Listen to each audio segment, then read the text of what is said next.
بسم اللہ الرحمن الرحیم۔ الباب الاول احوال الاسناد الخبری۔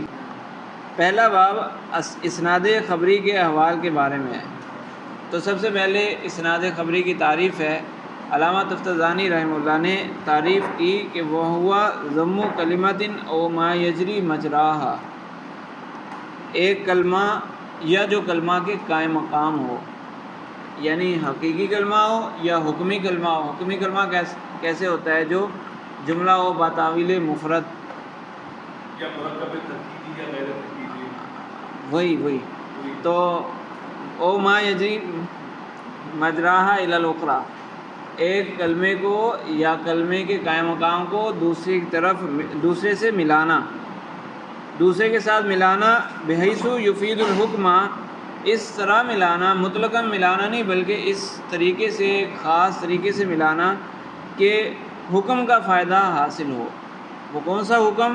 بأن مفہوم احداہما ثابت لمفہوم الاخری، وہ فائدہ یہ حاصل ہو، یہ حکم لگ جائے کہ ایک کا مفہوم، دو کلموں میں سے ایک کا مفہوم دوسرے کے لیے ثابت ہے، اور منفی عنہ ہو، یا ایک کا مفہوم دوسرے سے دور کیا گیا، دوسرے سے نفی کی گئی، ایک کے مفہوم کی دوسرے سے نفی کی گئی۔ تو یہ اسناد کی تعریف ہوگی کہ ضم کلمۃ او ما یجری مجراہا الی الاخری بحیث یفید الحکمہ، ایک شے کو دوسری شے کے لیے ثابت کرنا، ایک شے کی دوسری شے سے نفی کرنا، یہ والا حکم دو کلموں کو ملانے سے حاصل ہو تو اس کو اسناد کہتے ہیں۔ اب یہ جو علامہ تفتزانی رحمہ اللہ نے تعریف کر دی، تو یہ تعریف علامہ سکاکی رحمہ اللہ کی بیان کردہ تعریف سے الگ ہے۔ تو اس تعریف کے اندر جو تھوڑی سی خرابی موجود ہے، علامہ تفتزانی رحمہ اللہ اس کو ذکر کر رہے ہیں، اور یہ کہ امام کی تعریف کو چھوڑ کر اپنی تعریف کیوں کی، اس کی وجہ ذکر کر رہے ہیں۔ فرماتے ہیں وہذا اولا، یہ تعریف بہتر ہے، جو ہم نے تعریف کی یہ اچھی تعریف ہے، من تعریف ہی، جو علامہ سکاکی رحمہ اللہ نے تعریف کی ہے، من تعریف ہی یعنی اسناد کی تعریف کرنا، اسناد کی اس تعریف سے جو کہ علامہ سکاکی نے کی ہے۔ وہ تعریف کیا ہے؟ بأنہ الحکم بمفہوم لمفہوم بأنہ ثابت لہ او منفی عنہ، یہ مختصر تعریف کی گئی۔ اسناد کا مطلب کیا ہے؟ اسناد کا مطلب یہ ہے کہ ایک کے مفہوم کو ایک مفہوم کا دوسرے مفہوم پر حکم لگا دینا کہ یہ مفہوم اس کے لیے ثابت ہے یا یہ مفہوم اس سے نفی ہے، اس مفہوم کی اس سے نفی ہے، اس سے سلب ہے، ٹھیک ہے؟ یہ مختصر تعریف کی گئی اسناد کی۔ اسناد کی یہ تعریف کی گئی کہ ایک مفہوم کا دوسرے مفہوم پر حکم لگا دینا اس طریقے سے کہ ایک مفہوم دوسرے کے لیے ثابت ہے، یہ ایک مفہوم کی دوسرے سے نفی ہے۔ تو علامہ تفتزانی رحمہ اللہ فرماتے ہیں کہ یہ تعریف درست نہیں ہے، بہتر نہیں ہے، بہتر وہی تعریف ہے جو ہم نے بیان کی۔ کما فی المفتاح، یہ تعریف کہاں سے ہے؟ یہ مفتاح العلوم میں علامہ سکاکی رحمہ اللہ نے ذکر کی ہے۔ تو یہ اولا کیوں ہے جو علامہ تفتزانی رحمہ اللہ کی بیان کردہ تعریف، یہ اولا کیوں ہے؟ اس کی وجہ للقطعی بأن المسند الیہ والمسند من اوصاف الالفاظ فی عرفہم، اولا اس لیے ہے کہ علامہ تفتزانی رحمہ اللہ نے تعریف کرتے ہوئے سب سے پہلے دو کلموں کا ذکر کیا کہ ایک کلمے کو دوسرے کلمے سے ملانا۔ اچھا، جب اسناد پائی جاتی ہے، جہاں اسناد پائی جائے، ایک مسند ہوتا ہے، ایک مسند الیہ ہوتا ہے۔ تو مسند ہونا اور مسند الیہ ہونا یہ ہے کلمہ لفظ کی صفت، مسند ہونا، مسند الیہ ہونا یہ لفظ کی صفت ہے، نہ کہ مفہوم کی۔ تو جو علامہ سکاکی رحمہ اللہ نے تعریف کی ہے اس میں لفظ کا ذکر ہی نہیں ہے، اس میں مفہوم کا ذکر ہے۔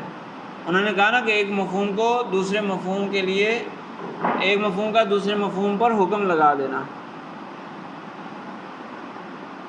الحکم بمفہوم لمفہوم، ایک مفہوم کا دوسرے مفہوم کے لیے حکم لگا دینا۔ کیسا حکم؟ کہ یہ مفہوم اس کے لیے ثابت ہے، یہ اس مفہوم کی اس سے نفی ہے۔ تو جب اسناد پائی جائے گی تو پھر یہ دو چیزیں مسند مسند الیہ بنیں گی.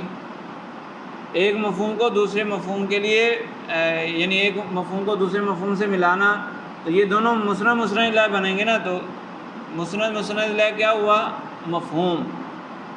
حالانکہ مسند مسند الیہ مفہوم نہیں ہوتا، مسند مسند الیہ لفظ ہوتا ہے. یہ یقینی بات ہے کہ عربوں کی لغت کے اندر یا علماء کے ہاں، اہل لغت کے ہاں، لغوی علوم والوں کے ہاں مسند ہونا اور مسند الیہ ہونا یہ لفظ کی صفتیں ہیں، نہ کہ مفہوم کی. تو علامہ تفتازانی رحمہ اللہ نے جو تعریف کی اس میں کہا کہ ایک کلمہ کو دوسرے سے ملانا کہ اس سے حکم کا فائدہ حاصل ہو جائے، تو پھر ایک کلمے کو مسند کہیں گے، دوسرے کلمے کو مسند الیہ. تو یہ تو لفظ کی صفت بن گئی. جبکہ علامہ سکاکی رحمہ اللہ نے جو تعریف بیان کی ہے اس کے مطابق مسند مسند الیہ ہونا لفظ کی صفت نہیں بن رہا بلکہ مفہوم کی صفت بن رہا ہے. اس لیے علامہ تفتازانی رحمہ اللہ کی بیان کردہ تعریف اولا ہے. ٹھیک ہے. للقطعی بان المسند الیہ والمسند من اوصاف الالفاظ فی عرفہم، کیونکہ یہ بات یقینی ہے. اولا اس لیے ہے، یہ اولا کی علت ہے کہ اولا اس لیے ہے کہ یہ بات یقینی ہے کہ مسند الیہ ہونا اور مسند ہونا یہ عربوں کے عرف میں الفاظ کے اوصاف ہیں، نہ کہ مفہوم کے، نہ کہ معنی کے. صحیح ہے.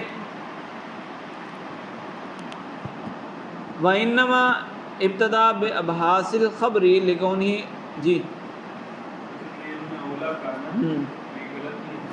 کیوں؟ ہاں غلط ہونا چاہیے. تو اس میں تھوڑا سا مراد لینی پڑے گی کہ مفہوم سے مراد مفہوم اکیلا تو نہیں پایا جاتا، مفہوم الفاظ کے ضمن میں پایا جاتا ہے. تو اشارتاً وہاں سے الفاظ سمجھ آ ہی رہے ہیں. جو علامہ سکاکی کی بیان کردہ تعریف ہے نا اس میں بھی الفاظ تو سمجھ آ رہے ہیں. مفہوم اکیلا تو نہیں پایا جائے گا نا، الفاظ ہوں گے تو مفہوم ہوگا.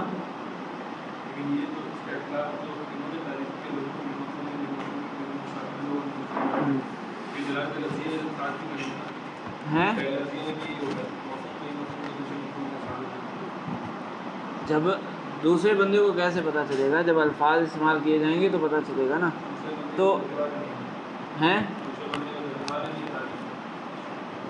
یہ جو پیچھے ہم نے پڑھا تھا جو خبر شاک کے اندر، خبر شاک میں یہی پڑھا تھا نا کہ یہ خبر بنتا ہے، جملہ خبریہ بنتا ہے کس اعتبار سے؟ مخاطب کے اعتبار سے.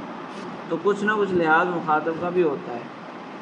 تو بالکل غلط نہیں کہہ سکتے. اتنے بڑے امام نے تعریف کی ہے، انہوں نے بھی کچھ ملحوظ رکھ کے ہی تعریف کی ہوگی نا. تو اس لیے اس کو بالکل فاسد تو نہیں کہہ سکتے. باقی حصہ تو ایک جیسا ہے نا دونوں کا، علامہ سکاکی کا اور علامہ تفتازانی رحمہ اللہ کا بیان کرتا، باقی حصہ تو ایک جیسا ہے. بس شروع میں فرق ہے کہ انہوں نے ضم و کلمۃ لگا دیا، انہوں نے مفہوم لگایا، بس اتنا سا فرق ہے. ٹھیک ہے. باقی یہ کہ خبر بنے گی کب؟ الفاظ کے بغیر تو خبر بنتی نہیں ہے نا. اسناد کہاں پائی جائے گی؟ جملہ خبریہ کے اندر. اور جملہ خبریہ کب بنے گا؟ جب الفاظ استعمال کیے جائیں گے. صحیح ہے. وَإِنَّمَا ابْتَدَا بِأَبْحَاثِ الْخَبْرِ لِكَوْنِهِ أَعْظَمَ شَأْنًا وَأَعَمَّ فَائِدَةً.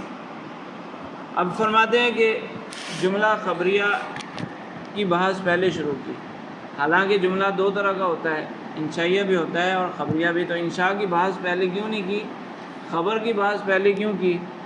وجہ کیا ہے؟ لِكَوْنِهِ أَعْظَمَ شَأْنًا، کہ اس کی شان بہت زیادہ ہے.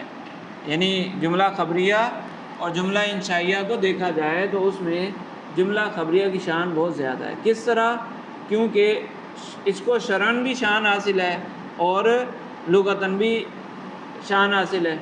شرعاً شان کیسے حاصل ہے؟ کہ شرع کے اندر جتنے بھی اعتقادات ہیں وہ بطور خبر ہی مذکور ہیں، جملہ خبریہ کے طور پر ہی مذکور ہیں، انشاء کے طور پر مذکور نہیں ہے. اور اسی طرح لغت کے اندر بھی یہ شان ایک مرتبہ رکھتی ہے، جملہ خبریہ مرتبہ رکھتا ہے. کس اعتبار سے؟ کہ لغت کے اندر جو قواعد ہوتے ہیں یا محاورات ہوتے ہیں وہ جملہ خبریہ کے ذریعے ہی ذکر کیے جاتے ہیں، تو اس لیے اس کو شان حاصل ہے۔ وَعَمَّ فَائِدَةً، اور اس کا فائدہ بھی بہت زیادہ ہے۔ فائدہ زیادہ کس طرح ہے؟ لِأَنَّهُ هُوَ الَّذِي يَتَصَوَّرُ بِالصُّوَرِ الْكَثِيرَةِ، کیونکہ یہی وہ چیز ہے کہ جو مختلف شکلوں میں ڈھل جاتی ہے۔ جملہ خبریہ ایسی چیز ہے جو مختلف شکلوں میں ڈھل جاتی ہے۔ کیسے؟ کہ کبھی جملہ اسمیہ بنتا ہے، کبھی جملہ فعلیہ بنتا ہے، کبھی شرط بن جاتا ہے، کبھی ظرف بن جاتا ہے۔ ٹھیک ہے۔ وَفِيهِ يَقَعُ الصِّيَاغَاتُ الْعَجِيبَةُ، اور اس کے اندر عجیب و غریب فنون ظاہر ہوتے ہیں، عجیب و غریب کاریگری پائی جاتی ہے۔ خبر کے اندر جملہ خبریہ بناتے ہوئے عجیب و غریب یعنی خوبصورت کاریگریاں کی جاتی ہیں، انشاء میں نہیں کی جاتی۔ وہ کیسے؟ کہ ہم نے پیچھے پڑھا تھا، پچھلی کتابوں میں پڑھا کہ جب جملے کے اندر تاکید ذکر کی جاتی ہے تو وہ مخاطب کے انکار کے مطابق تاکید ذکر کی جاتی ہے۔ ابتدائی ہے اور طلبی ہے اور انکاری ہے ایک ہی چیز، ایک ہی جملہ ہے، اس میں ایک تاکید لگا دو، ایک تاکید ابتدائی بھی ہو سکتی ہے، ایک تاکید طلبی بھی ہو سکتی ہے، ایک سے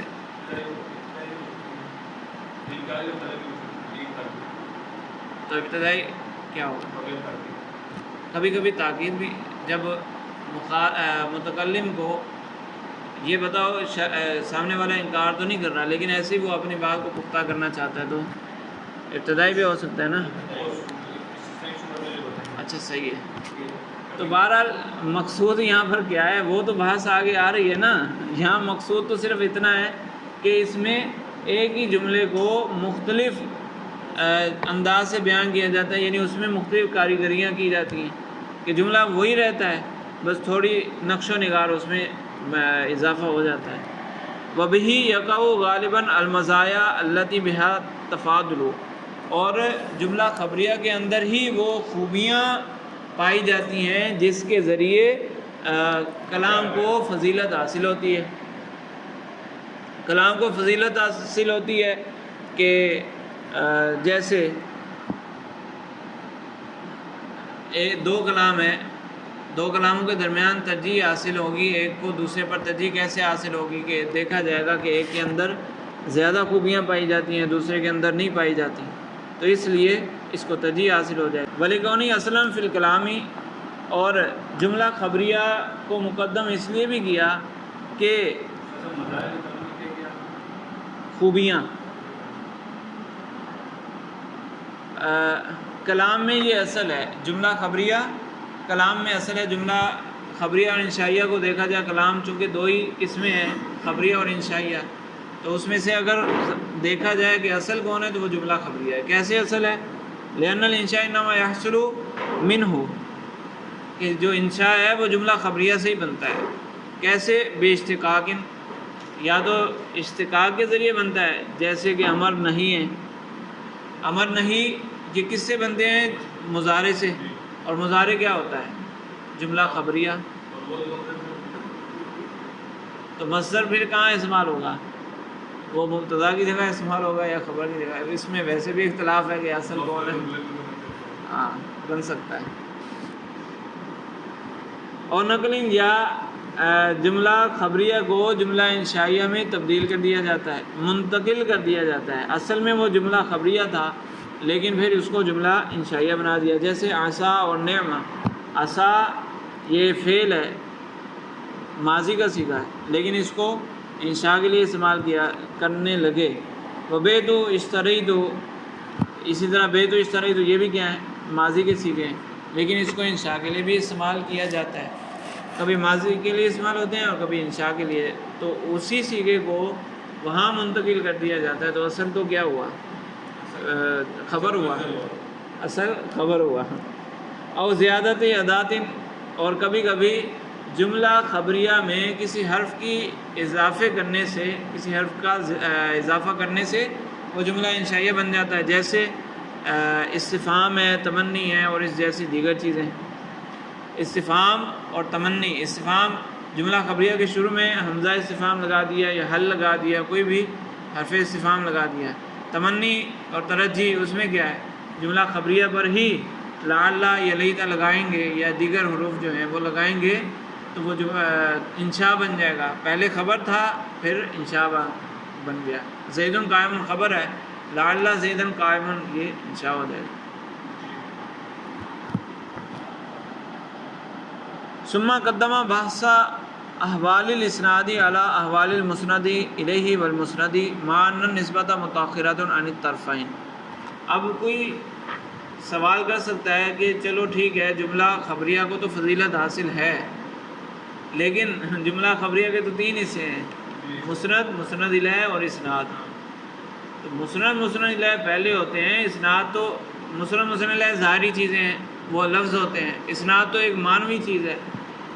تو پہلے تو مسند، مسند الیہ کو ذکر کرنا چاہیے، اس کے بعد اسناد کو ذکر کرنا چاہیے. یہ آپ نے کیا کیا کہ جو معنوی چیز ہے اس کو پہلے ذکر کر دیا، جو ظاہر نہیں ہے اس کو پہلے ذکر کر دیا. تو اس کا جواب دے رہے ہیں ثم قدم بحث احوال الاسناد علی احوال المسند الیہ والمسند.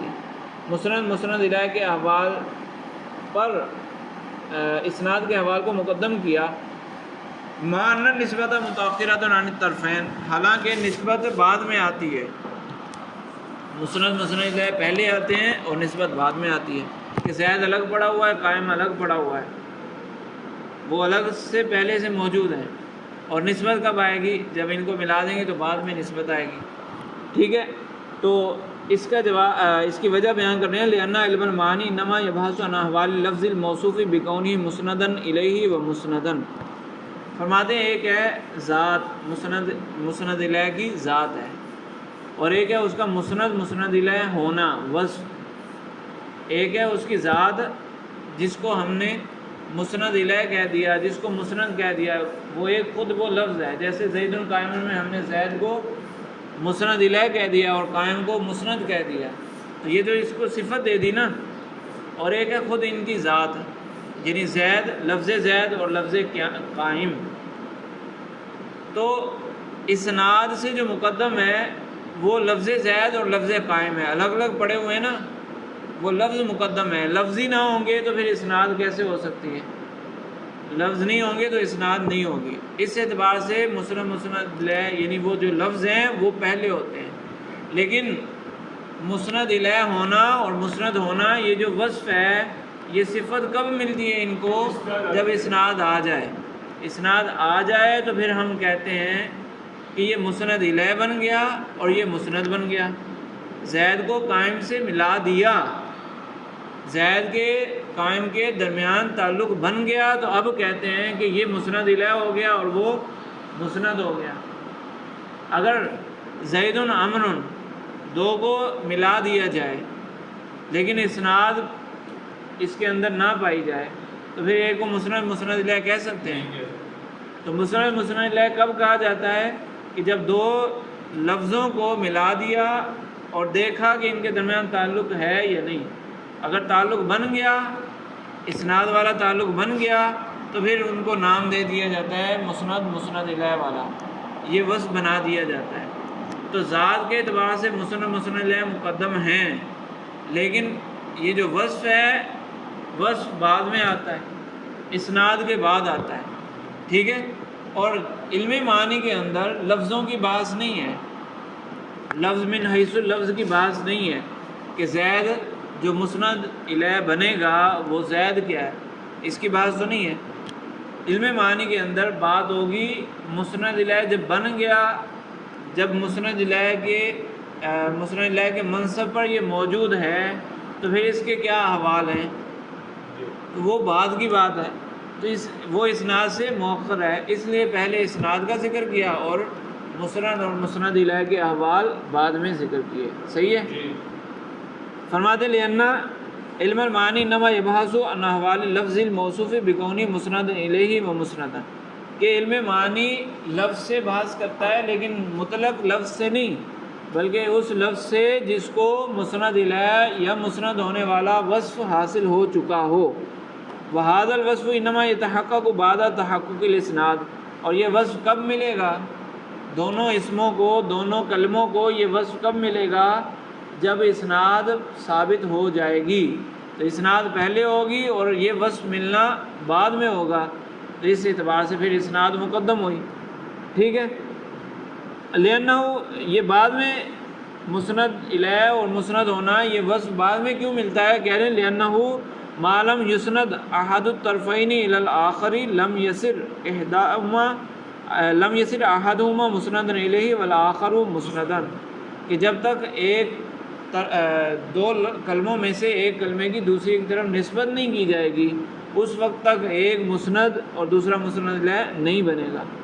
والمتقدم علی النسبت، اور جو مسند الیہ نسبت سے مقدم ہوتے ہیں وہ کس؟ انما ہوا ذات الطرفین، وہ تو محض الفاظ اپنے وجود کے اعتبار سے وہ اسناد سے مقدم ہوتے ہیں کہ طرفین کا اپنا وجود ہوگا، دو چیزیں ہوں گی تو پھر ان کو ملایا جائے گا نا، وہ چیزیں ہی نہ ہو تو ملانا کہاں سے ہو؟ تو ذات ان کی مقدم ہے، لیکن یہ وصف ملنا بعد کی بات ہے، ٹھیک ہے۔ ولا بحث لنا عنہا، اور یہاں پر علم معنی کے اندر ان کی ذات کی تو بات ہی نہیں کی جائے گی، وہ جو مسند الیہ ان کی ذات کی تو بات نہیں کی جائے گی۔ تو پتہ چل گیا کہ جس جہت سے علم معنی کے اندر بحث کی جائے گی اس جہت سے اسناد مقدم ہے، تو اس لیے اس کے احوال بھی مقدم کر دیے تاکہ وضع تباہ کے مطابق ہو جائے، ٹھیک ہے۔ لا شک ان قصد المخبری ای من یکون بصدد الاخباری والاعلامی، فرماتے ہیں مصنف نے کہا کہ مخبر کا قصد، اس بات میں کوئی شک نہیں کہ مخبر کا قصد یا تو یہ ہوگا یا یہ ہوگا۔ درمیان میں علامہ تفتزانی یہ قصد سے وضاحت کر رہے ہیں، یہ جو انہوں نے کہا نا قصد المخبری، تو قصد کی وضاحت کر رہے ہیں، فرماتے ہیں اس لیے قصد سے مراد یہ ہے کہ جو خبر دینا چاہتا ہو، ای من یکون بصدد الاخباری والاعلام، جو خبر دینے کا ارادہ رکھتا ہے، جو خبر دینے کے در پہ ہے، لا من یتلفظ بالجملۃ الخبریۃ، ہر وہ مراد نہیں ہے یہاں پر جو جملہ خبریہ بولے، جملہ خبریہ کا تلفظ کرے، وہ مراد نہیں ہے۔ مراد یہاں پر جو مصنف کہنا چاہ رہے ہیں وہ صرف وہیں جاری ہوگا، آگے جو دو چیزیں ذکر کی ہیں وہ صرف وہیں جاری ہوں گی جب تلفظ کرنے والے کا مقصود بھی خبر دینا ہو۔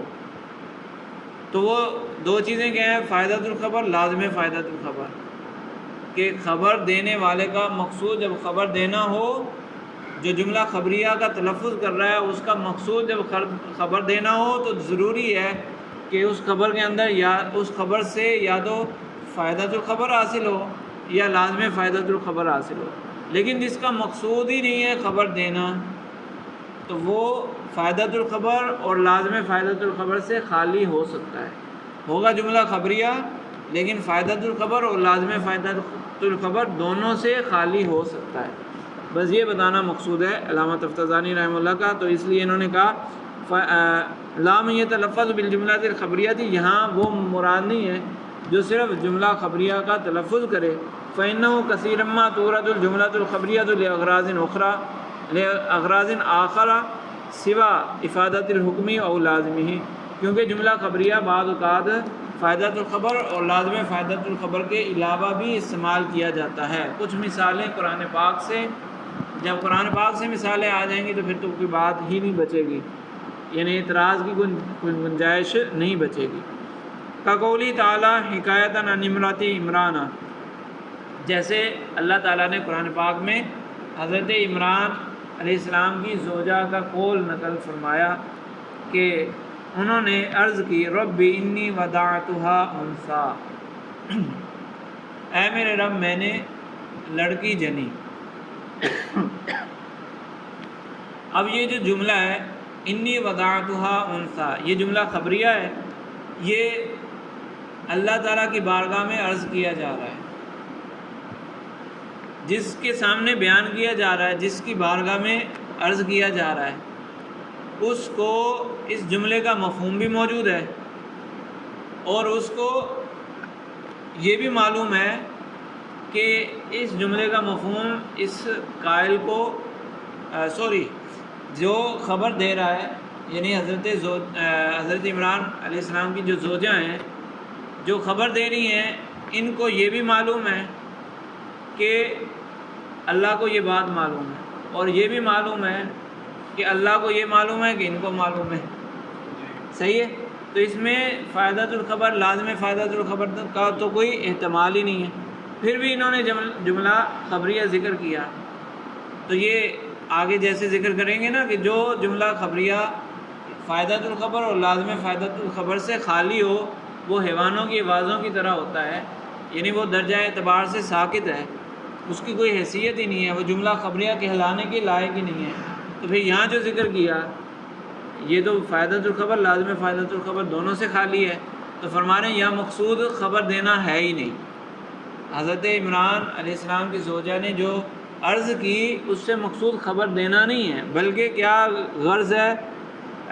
اظہاراً للتحسر علی خیبت رجائها واقصی تقدیرها والتحزن الی ربها، کہ انہوں نے اپنی امید کے برخلاف ہونے پر حسرت کا اظہار کرتے ہوئے یہ جملہ ذکر کیا، اور جو انہوں نے اپنے ذہن میں ایک بات سوچی ہوئی تھی اس کا برعکس ہونے پر اللہ کی بارگاہ میں غم کا اظہار کیا۔ ٹھیک ہے، لیکن وہ بات ان کے دل میں کیا تھی؟ لِأَنَّهَا كَانَتْ تَرْجُو وَتُقَدِّرُ أَن تَلِدَ ذَكَرًا، کہ ان کے دل میں یہ بات تھی کہ میرے بیٹا پیدا ہوگا تو وہ میں بیت المقدس کی خدمت کے لیے وقف کروں گی، کہ اس زمانے میں بیت المقدس کے لیے صرف لڑکوں کو وقف کیا جاتا تھا، تو ان کی خواہش تھی کہ بچہ پیدا ہوگا، لڑکا پیدا ہوگا تو میں اس کو بیت المقدس کی خدمت کے لیے وقف کر دوں گی۔ تو یہ ان کا ارادہ تھا، یہ انہوں نے نیت کی ہوئی تھی، اس کے برخلاف ہو گیا تو حسرت کا اظہار ہے کہ میں نے تو اتنی اچھی نیت کی تھی تو اب میں کیا کروں۔ تو مقصود خبر دینا نہیں ہے کہ میں نے لڑکی جنی ہے، یہ خبر دینا مقصود نہیں ہے۔ ٹھیک ہے، اسی طرح وقولہ تعالیٰ حکایتاً عن زکریا علیہ السلام، حضرت زکریا علیہ السلام نے اللہ کی بارگاہ میں عرض کیا رب انی وہن العظم منی، اے میرے رب میری ہڈیاں کمزور پڑ گئیں۔ تو اس میں بھی فائدۃ الخبر یا لازم فائدۃ الخبر نہیں ہے، بلکہ مقصود ہے اظہاراً للضعف والتخشع، اپنی کمزوری کا اظہار، اپنی عاجزی کا اظہار، بس یہ مقصود ہے۔